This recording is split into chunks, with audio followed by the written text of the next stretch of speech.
নুরুল হক নূর, তিনিও কিন্তু আমাদের সাথে কথা বলেছেন। তিনি যেটি বলছেন যে এই শরীফ ওসমান হাদির যারা হত্যাকারী, সেই হত্যাকারী এবং নেপথ্যে যারা জড়িত তাদেরকে চিহ্নিত করে তাদেরকে দ্রুত আইনের আওতায় যেন আনা হয় এবং বিচার নিশ্চিত করা হয়, সেই দাবিটি কিন্তু তিনি জানিয়ে গেছেন।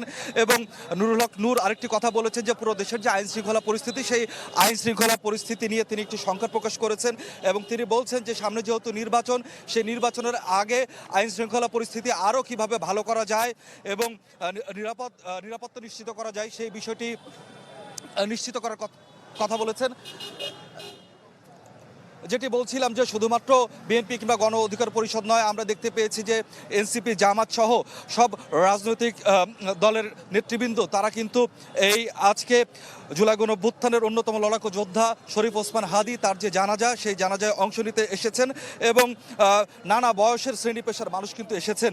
গত 12 ডিসেম্বর রাজধানীর পুরানা পল্টনে দুপুর জুমার নামাজের পরে শরীফ ওসমান হাদি গুলিবিদ্ধ হন এবং প্রথমে তাকে ঢাকা মেডিকেল কলেজ হাসপাতালে নিয়ে যাওয়া হয়। সেই ঢাকা মেডিকেল কলেজ হাসপাতালে তার একটি অস্ত্রোপচার হয়। সেই অস্ত্রোপচারের পরে উন্নত চিকিৎসার জন্য তাকে পরবর্তীতে নিয়ে যাওয়া হয় এভার কেয়ার হাসপাতালে।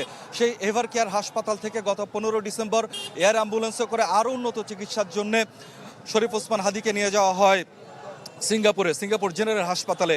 সেখানে তিনি জীবন মৃত্যুর সাথে লড়াই করেন এবং আমরা জানতে পারি পুরো জাতিকে শোকে স্তব্ধ করে দিয়ে গত বৃহস্পতিবার রাত 9:45 আমরা জানতে পারি যে শরীফ ওসমান হাদি আর নেই, তিনি এই পৃথিবীর মায়া ত্যাগ করেছেন।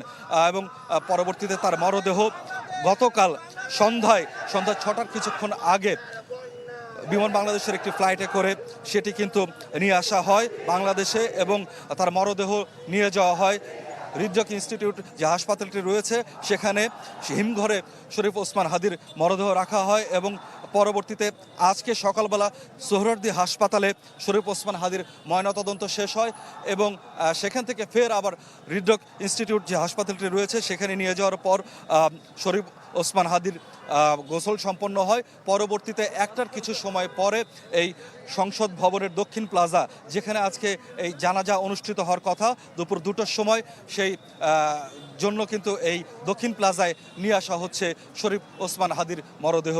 এবং আজকে এই ইনকিলাব মঞ্চের মুখপাত্র এবং জুলাই গণঅভ্যুত্থানের এই যোদ্ধার মৃত্যুতে রাষ্ট্রীয় শোক ঘোষণা করা হয়েছে।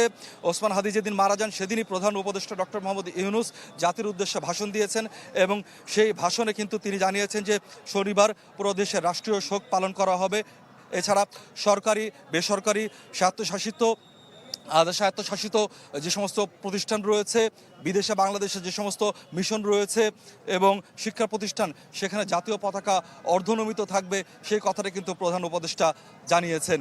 এবং তিনি বলেছেন ওসমান হাদির যে পরিবার রয়েছে সেই পরিবারের দায়িত্ব রাষ্ট্র নিচ্ছে, তার পরিবারের পাশে আছে সরকার, সেই কথাটাই কিন্তু প্রধান উপদেষ্টা তার ভাষণে কিন্তু জানিয়েছেন।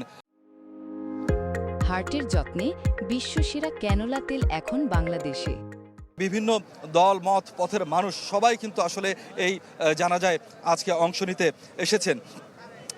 আজকে এই জানাজার যে স্থান অর্থাৎ জাতীয় সংসদ ভবনের যে দক্ষিণ প্লাজা, সেই দক্ষিণ প্লাজায় যেহেতু মানুষের ঢল নেমেছে সেহেতু ডিএমপির পক্ষ থেকে কিন্তু কিছু নির্দেশনা দেওয়া হয়েছে, অর্থাৎ এখানের যান চলাচলের ক্ষেত্রে ডিএমপি কিছু নির্দেশনা দিয়েছে।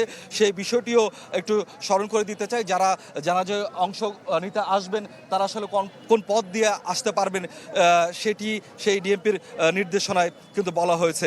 এবং যেটি বলেছে যে ডিএমপি সেটি হচ্ছে যে কয়েকটি বিকল্প পথের কথা তারা বলেছে।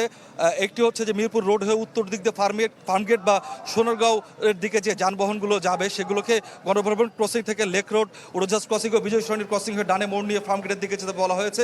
অন্যদিকে ফার্মগেট থেকে ইন্দিরা রোড হয়ে মানিক মিয়া এভিনিউয়ের দিকে যেতে ইচ্ছুক যানবাহনগুলোকে খেজুরবাগান ক্রসিং থেকে ডানে মোড় নিয়ে উড়োজাহাজের ক্রসিং ও লেক রোড হয়ে গণভবনের ক্রসিংয়ের দিকে যেতে বলা হয়েছে। এরকম আসলে বেশ কিছু পথ নির্দেশ করে দেওয়া হয়েছে। ধন্যবাদ আপনাকে, আমাদের সঙ্গেই থাকবেন শিশির। আমরা এখন চলে যেতে চাই শফিকুল ইসলাম সবুজের কাছে। তিনিও আছেন ঠিক মানিক মিয়া এভিনিউতে এবং তার ফ্রেমে আমরা দেখতে পাচ্ছি যে আসলে জনমানুষের ঢল।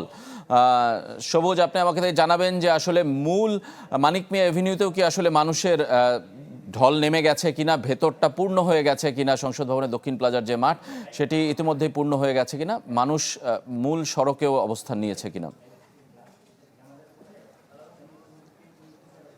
ঠিক দুপুর 2টার সময় যে ঘোষণা, সেই ঘোষণা অনুযায়ী শরীফ ওসমান হাদির নামাজে জানাজা অনুষ্ঠিত হবে জাতীয় সংসদ ভবনের দক্ষিণ প্লাজায়। তো দক্ষিণ প্লাজার যে সবুজ প্রাঙ্গণ রয়েছে, সেই প্রাঙ্গণ পেরিয়ে মানিক মে অ্যাভিনিউতেও কিন্তু মানুষের উপচে পড়া ভিড় আমরা দেখছি।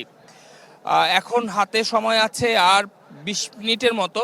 তো এই 20 মিনিট আগেই কিন্তু মানিক মে অ্যাভিনিউর পূর্ব থেকে পশ্চিম অর্থাৎ ফার্মগেট থেকে যে সড়কটি ঢুকেছে, এদিকে আসাদ গেট থেকে মানিক মে অ্যাভিনিউর দিকে যেই সড়কটি রয়েছে, পুরো সড়কে কিন্তু লোকে লোকারণ্য।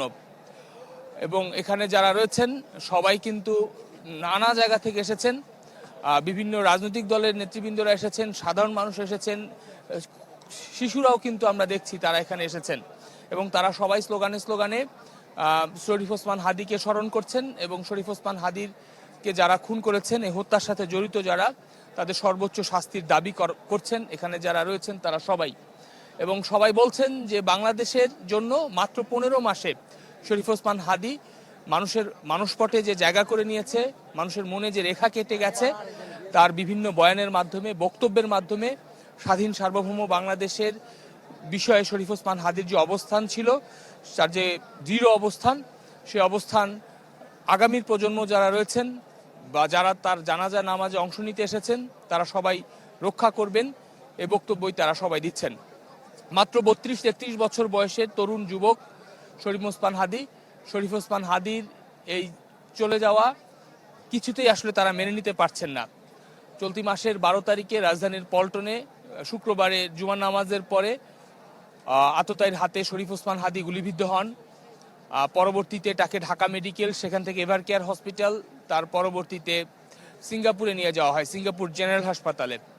সেখানে কয়েকদিন চিকিৎসাধীন থাকার পরে গেল 19 তারিখ পৃথিবীর মায়া ত্যাগ করেন জুলাই আন্দোলনের অন্যতম সমন্বয়ক, রাজধানীর রামপুরা এলাকায় যিনি জুলাই আন্দোলনের সময় নেতৃত্ব দিয়েছিলেন, পাশাপাশি আধিপত্যবাদ বিরোধী আন্দোলনের অকুতোভয় যোদ্ধা, স্পষ্টভাষী রাজনীতিক শরীফ ওসমান হাদি।